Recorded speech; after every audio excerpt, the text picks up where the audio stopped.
KVS के exam pattern और syllabus में चेंज आपको देखने को मिलेगा। आपको सिलेक्शन के लिए आपको 3 टायर एग्जाम देना होगा, यानी कि 3 श्रेणियों में आपका एग्जाम होगा। मेन मार्क्स में ऐड नहीं होंगे, सिर्फ ये क्वालिफाइंग एग्जाम होगा। अब टायर 2 में आपका होगा सब्जेक्टिव एग्जाम कि केवीएस के एग्जाम में नेगेटिव मार्किंग को लाया जा सकता है।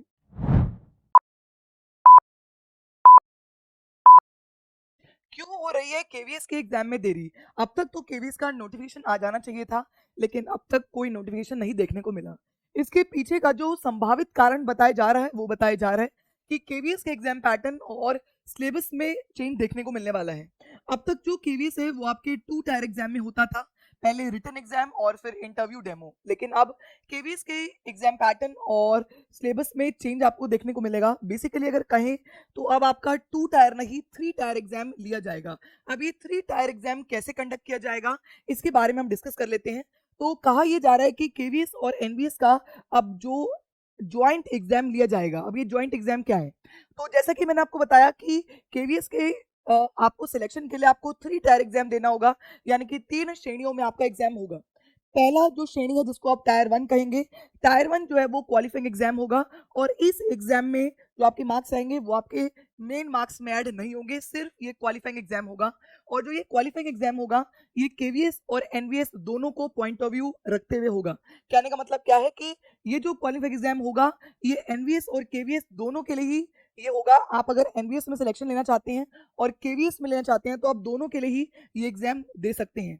अब ये जो क्वालिफाइंग एग्जाम होगा ये आपका जर्नल एबिलिटी को चेक करते हुए होगा, यानी कि GK, Hindi, English, maths, reasoning, computer और कुछ आपके सब्जेक्ट के पार्ट को भी इसमें डाला जाएगा।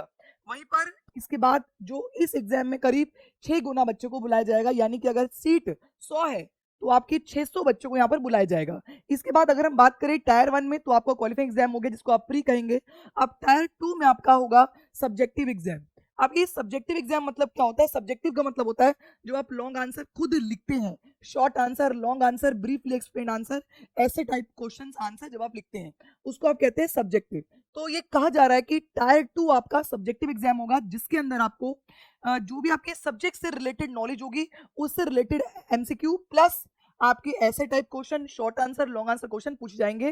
क्योंकि एनईपी 2020 कहता है कि बच्चों में क्रिएटिविटी और क्रिटिकल थिंकिंग को बढ़ाना है। तो क्रिएटिविटी और क्रिटिकल थिंकिंग बढ़ती किससे? सब्जेक्टिव आंसर्स लिखने से। तो इसीलिए जो आपका टायर 2 होगा वो सब्जेक्टिव होगा और टायर 2 में 2 गुना बच्चों को बुलाया जाएगा और टायर 2 के जो मार्क्स हैं वो आपके मेन मार्क्स में जुड़ेंगे।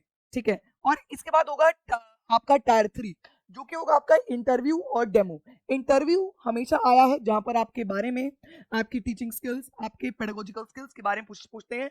और इसमें डेमो में कोई भी टॉपिक, कोई भी सब्जेक्ट, कोई भी पोम आपसे पढ़ाई जाती है। तो ये 3 मिलके आपके केवीएस को आपको क्लियर करना होगा। तो अभी से तैयारी में लग जाएगी। कहा यह भी जा रहा है कि केवीएस के एग्जाम में नेगेटिव मार्किंग को लाया जा सकता है, तो इसीलिए अभी से लग जाइए। केवीएस की तैयारी भरपूर तरीके से टीचिंग परीक्षा पर कराई जा रही है।